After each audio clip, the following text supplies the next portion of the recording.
what I find is too many businesses go too generic in terms of either their particular offering or their customer.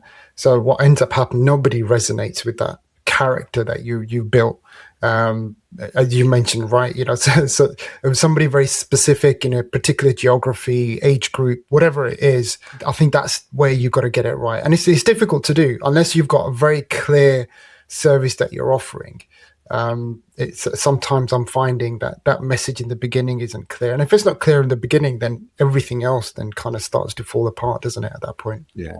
I think companies are scared to niche down because they're afraid to lose that one customer, that could, but if we narrow it down, these, we could lose a few, but then they end up being lukewarm for everybody. I totally recognize that. So I think you end up becoming vanilla ice cream, the flavor for everybody. Yeah. And I recognize this. So when I first started to go freelancing, consulting and stuff, I had quite a generic, and I probably still don't have quite a tight, niched offerings in some respects, but it's got tighter. But in the beginning, I remember, having a conversation with a coach, which was about, you really need to know who you're talking to. And the moment I decided to do that and start to narrow in, I got an inquiry from somebody outside of that target group.